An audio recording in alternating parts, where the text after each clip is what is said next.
What's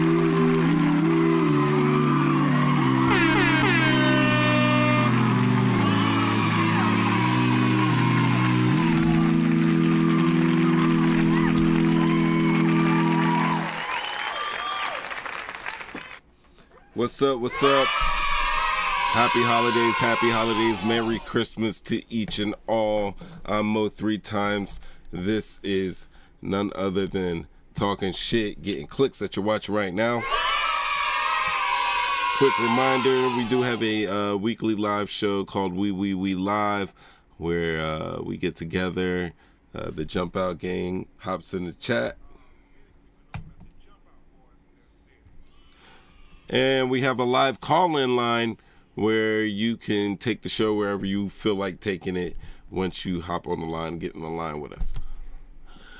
Tonight, not tonight. What I've been doing is basically a challenge, 30 days of live streaming and hitting live whenever I finally can find the time to do it.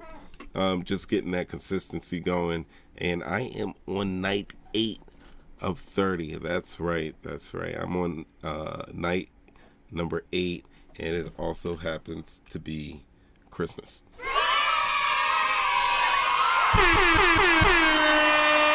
And I hope you guys had a great, wonderful, safe, fruitful holiday.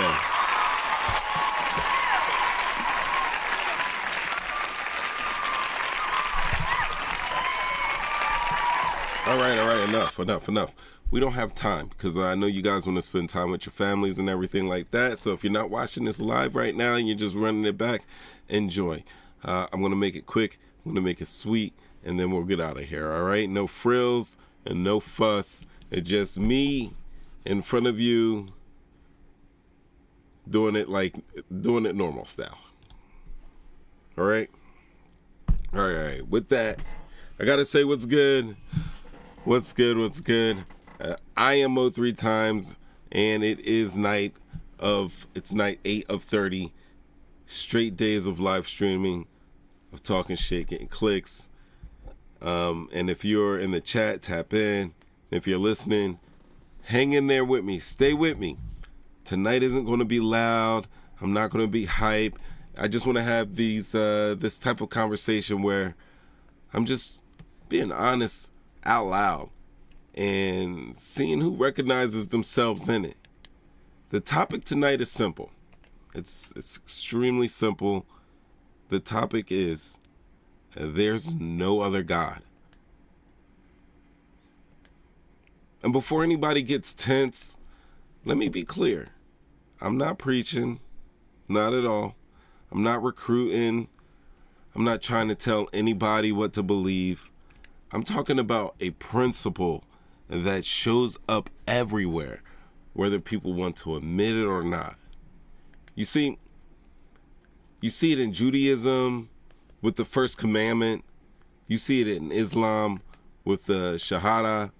You see it reinforced again and again in Christianity. Different traditions, same warning. And the reason this keeps surviving isn't fear, right? The reason this idea keeps going around and around is not out of fear. It's because people keep running into the same outcomes. This isn't only about God, all right? It's really about how people organize their lives and what they give the most importance to. Whatever sits at the top of your life ends up shaping your decisions. It affects how you spend your time, what you're willing to sacrifice, what you're willing to justify when things start going sideways.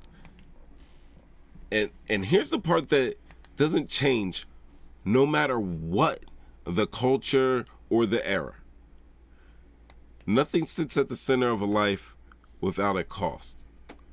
I truly believe that. And every priority comes with trade-offs. That's some boss talk right there for you. Let the children say. And like when I think about it, I just think that people figured this out a long time ago by watching what happened around them. They noticed patterns. They noticed when people organized their lives around things that were unstable or insatiable, things eventually fell apart. When money becomes the main focus, and relationships usually pay the price, as well as health. When work turns into identity, burnout is not a maybe. It is only a matter of time. And when pleasure drives everything, satisfaction will keep running away from you.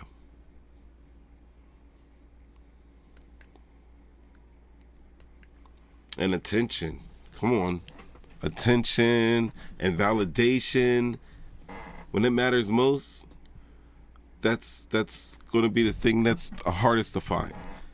Ancient people didn't have psychology textbooks or MRIs or brain scans, but what they had was two eyes, and those two eyes could observe. And in those observations, I am sure they watched families fracture. I'm sure they watched leaders lose their way. I'm sure they watched people talk themselves into doing the most terrible things because whatever they put first demanded it.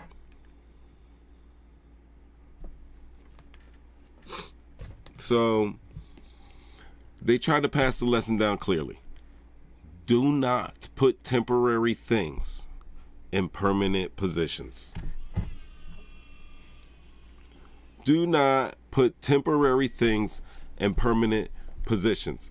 Today we might call that balance. We love some balance, right? Back then, they merely called it worship.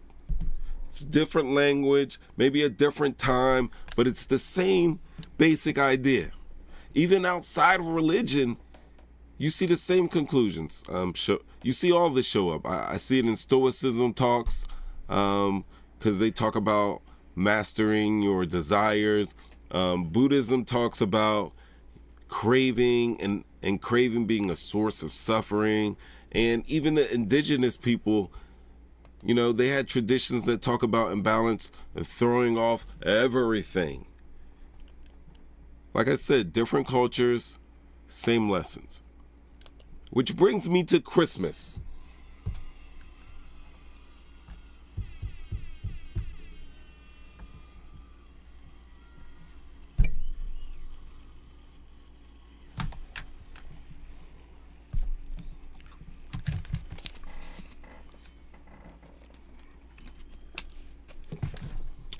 Which brings me to Christmas, because Christmas just might be the clearest example we have of how priorities shift over time.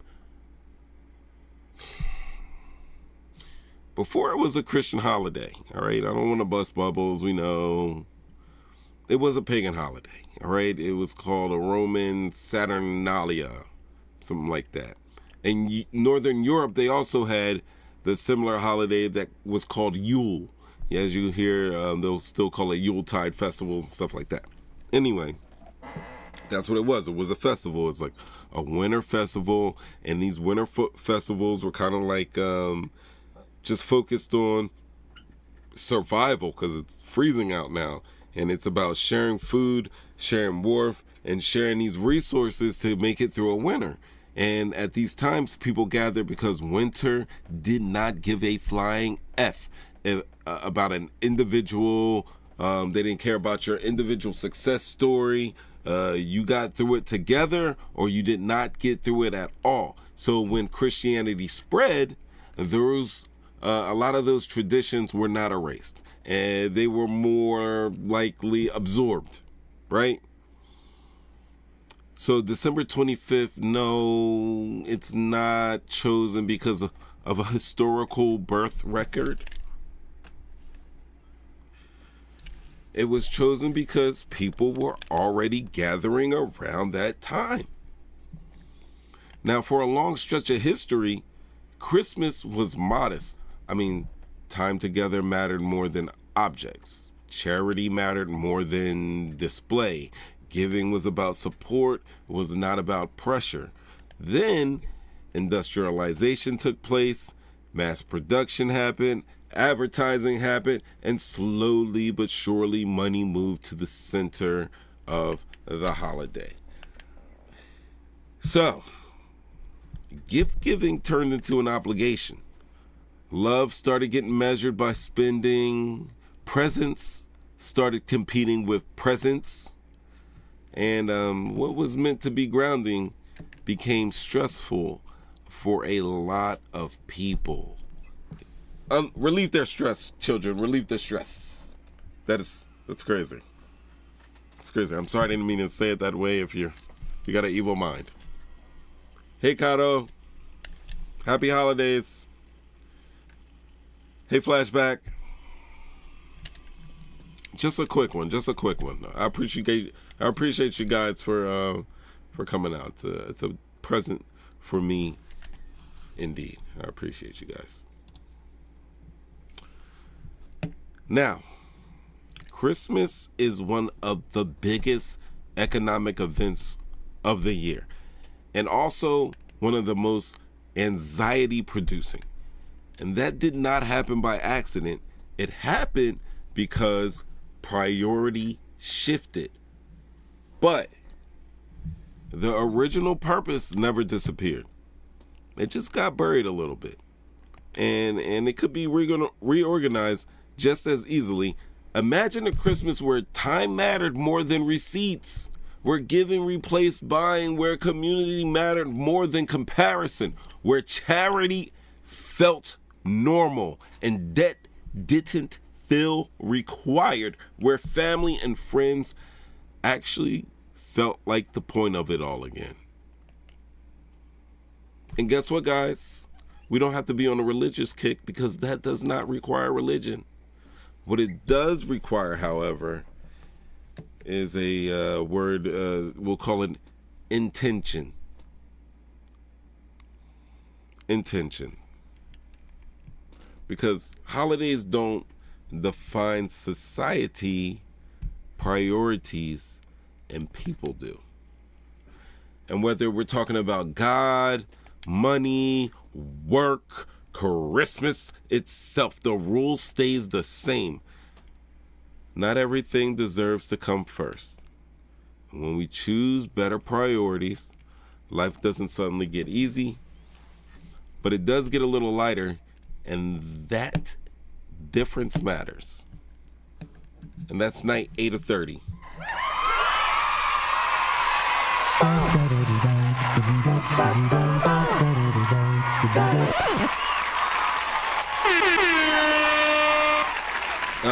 I want to hear from you. Like whatever sits at the top of your life right now, let me know in the comment section. And what would actually change if it didn't? Thanks for watching. I'm Mo’3Times. Appreciate the Jump Out Gang. Many people know them as the Jump Out Boys in their city. Enjoy your holiday. I'll see you tomorrow for day 9. We out.